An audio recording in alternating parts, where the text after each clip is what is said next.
Hello everyone, this is Haley from Cruise Blog, and today we're going to be talking about pre-cruise planning checklists and everything you need to know before your next cruise sailing. Let's get started.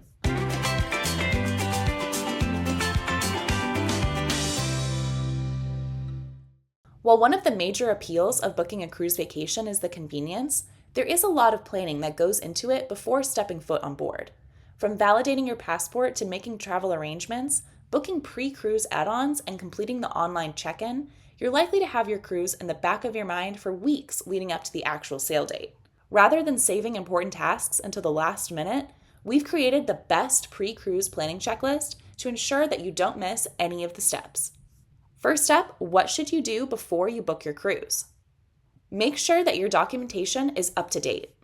If your cruise is over 1 year away, you have a little bit of leniency, as you will have time to renew your passport or locate your birth certificate. However, those who are booking a last-minute cruise, even a sailing that is 2 or 3 months away, you will want to make sure that you have a valid passport at least 6 months after the cruise sail date. If you notice that the expiration date is 1 or 2 weeks after your cruise, you'll be scrambling to get a new one before you leave, and this can be pretty costly. Similarly, cruisers who are using their birth certificate or valid photo ID instead will want to locate these documents first. Next up, get a travel insurance quote. If you're a frequent traveler, you may benefit from an annual travel insurance plan, whereas the occasional cruiser might prefer to see if they can get a one-time plan for their chosen cruise line. The purpose of travel insurance is to provide peace of mind if something does happen while on vacation. Whether it's a medical emergency, lost luggage, or simply a delayed flight, travel insurance can help offset the costs of these unfortunate events. You can expect the pricing to be between 6 to 15% of your total cruise fare, if purchasing it through the cruise line. Prior to booking your cruise, you can price out a vacation on the cruise line's website or through a valid travel agent. And it'll give you a rough estimate of how much insurance will cost. Next up, place your PTO request. Even if you are certain that your employer will say yes, it's best to just run the dates by them before making any finalized plans. In the event that they do say no, perhaps it'll be a busy month or someone has already taken those days off, you can simply look at other sail dates. No matter what, it's best to plan out when you're taking time off well ahead of time. Next up, find a trusty house and pet sitter. Unfortunately, you cannot bring your four-legged friend with you on board. If you have a trusted pet sitter, check their availability before placing your deposit on your next cruise. You want your furry companions to be in the best hands possible, so you do not want to worry about them while you're gone. Similarly, you won't just want anyone checking your mail and watering your plants. Moreover, if you're taking a vacation without the kids, make sure that Grandma and Grandpa are available to watch them. Otherwise, the trip for 2 might turn into a trip for 4. Next up, research what cruise line, ship, and cabin meets your needs. With over 7 mainstream cruise lines and 100+ ships sailing across the globe, picking the right cruise can seem overwhelming at first. It is, after all, going to be your home away from home for a while. Each cruise line targets a certain demographic and aims to offer a unique experience to keep customers coming back for future sailings. Whether you're seeking a family-friendly cruise on board Royal Caribbean's mega ships or a port-intensive European cruise on a more relaxed celebrity sailing, there's the perfect ship and line for you. All you have to do is dedicate the time to research. Once you've selected the perfect cruise line and ship for your travel party, you'll want to choose what stateroom is best for you. Those on a budget might be limited to interior rooms, where those with mobility issues will want to ensure that they select an accessible cabin. If you're worried about motion sickness, try and select a cabin on a lower deck in the middle of the vessel. Next up, make sure you choose the right dining time. When you book your cruise vacation, you'll often have 2 options for dining times. The first is set dining, meaning that you'll eat at the same time each evening with the same waitstaff. There's also a flexible option that allows you to either make reservations in advance or show up to the main dining room whenever you're hungry. Of course, there are pros and cons to each, so it's possible to consider which makes the most sense for you. Do you want to have the same waitstaff each evening, or would you prefer the freedom of not having to structure your plans around a set dinner time? If you go with a set time, you'll be able to select from an early or late option. Again, there are pros and cons to each. While you can try and change it once on board, it's always subject to availability. What should you do after booking your cruise? First up, advise the cruise line of any special requests. If you have any dietary restrictions, you'll want to let the cruise line know ahead of time. According to Royal Caribbean's website, a variety of vegetarian meals are available on all menus in the main dining room and Windjammer Cafe every day. Guests do not need to make special requests for these meals. Lactose-free/soy, ensure, and kosher meals are available at no extra charge. Other special requests may include in-room crib, medical needs, or more. Next up, request your preferred bed configuration. The majority of mainstream cruise lines allow you to select bed preferences ahead of time. This means that you can either keep the two twin beds together to form a larger bed or have them split. If you forget to do this pre-cruise, you can always ask your cabin steward on embarkation day. It is common to have the beds separated when traveling with friends. However, many guests also prefer a larger bed when traveling alone, even though it makes the room feel a bit more cramped. Note that splitting the beds is not always available on all lines, such as Celebrity Cruises. Next up, if you booked flexible dining, make sure that you make dining reservations, if applicable. Some cruise lines, such as Royal Caribbean and Celebrity, will allow you to make dining reservations for the main dining room in advance. Of course, if you selected set dining, you will not need to worry about this. For those who like to have a plan, however, you will know when you are eating each night and be able to schedule your dinners around shore excursions, spa treatments, and more. If you wait until you're on board, you might not have as many times to select from. Note that if you're sailing on Carnival, for instance, their flexible dining works differently. Rather than making reservations in advance, you'll simply check in on the app when you're ready to eat every day of the cruise. Next up, download the cruise line mobile app. Today, many cruise lines have their own mobile apps, which not only streamlines the check-in process, but also enhances the onboard experience as well. For instance, rather than having to carry around a paper copy of the ship's schedule, you'll most likely be able to access it on your phone through the app.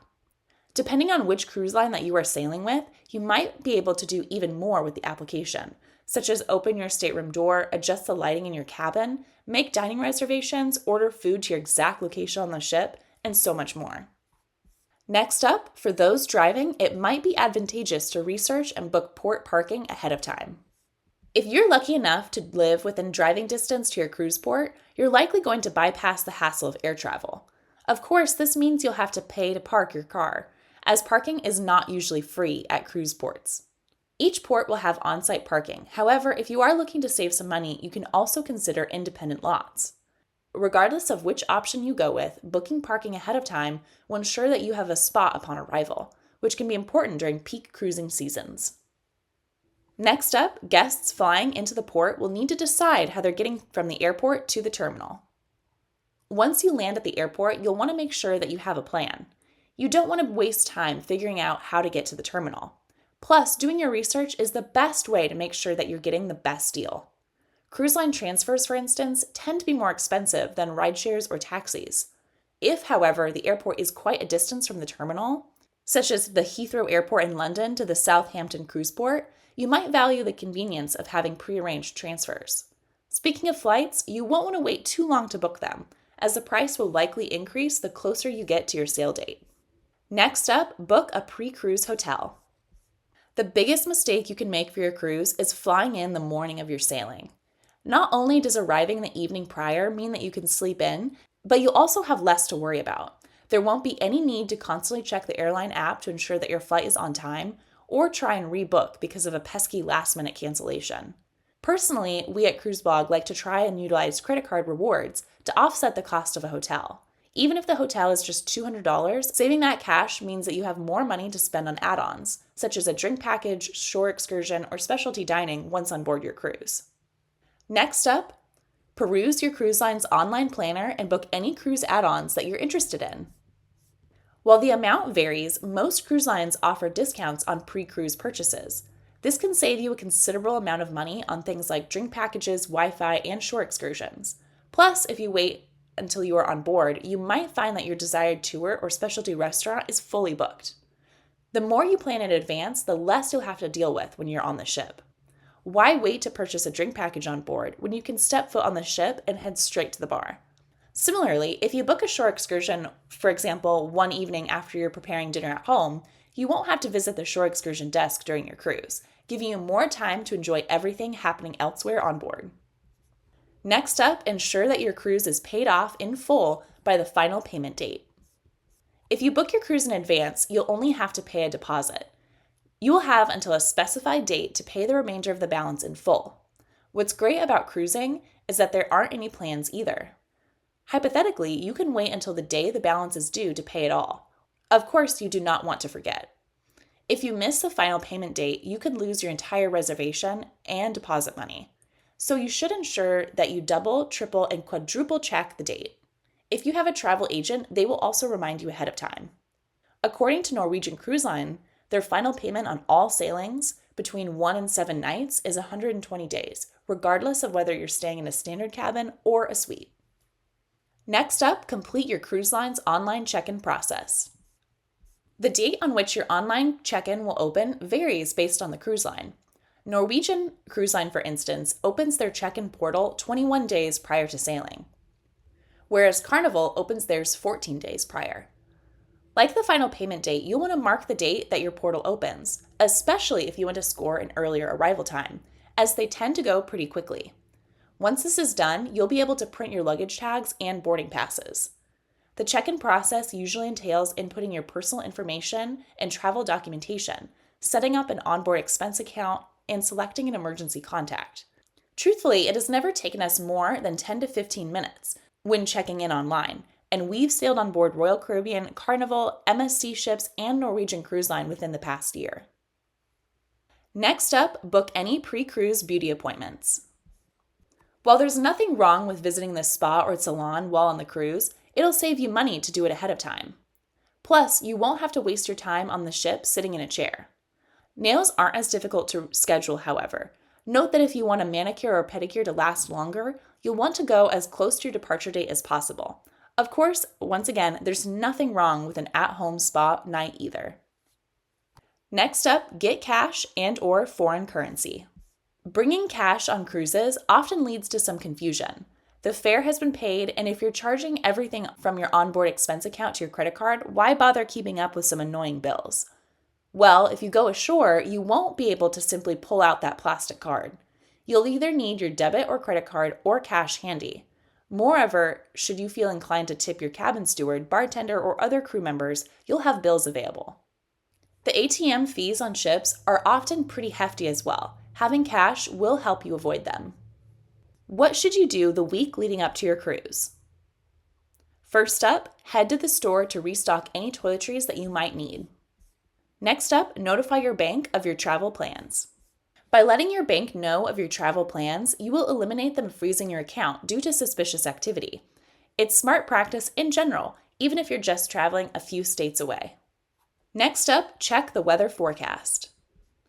Encountering bad weather on vacation is a drag, and you do not want to feel as though a day of sunny weather is wasted by heavy rain or choppy seas. Things, however, do happen. Instead of assuming your entire trip will be filled with blue skies and high temperatures, check the weather forecast before you begin packing. It is not uncommon for the Bahamas to encounter the occasional cold front in January as well. Next up, do not wait until the last minute to begin packing. Packing for any trip can be a little stressful. Cruises can be especially difficult to pack for, as you aren't able to run out to a nearby drugstore or megastore if you forget something. Plus, stateroom storage space is pretty limited. If you're traveling with 3 or 4 in a single cabin, you will want to be mindful of how much stuff you're bringing, so it does not begin to feel cluttered. Your region will determine how you pack as well. While you might only be bringing swimsuits and shorts to the Caribbean, you'll want to focus on layers when packing for an Alaskan cruise. Moreover, if you want to buy a few new outfits, you will want to give yourself time to place the order or run to the mall to try things on. Next up, check in for your flight if applicable. If you're flying on an airline like Southwest, you want to ensure that you're ready when check-in opens, as you will be assigned a boarding number that determines when you can get on the plane. Even those with basic economy won't want to wait long, as you could get stuck with a less than ideal seat assignment. Plus, you'll be able to pay for checked bags so you can bypass this step to the airport. And that concludes our video on your pre-cruise planning checklist. We hope that you enjoyed watching this video and that if you did, you will consider liking and subscribing. Let us know in the comments below what your favorite must-pack item is for your cruise vacation. Until next time, happy cruising and smooth sailings.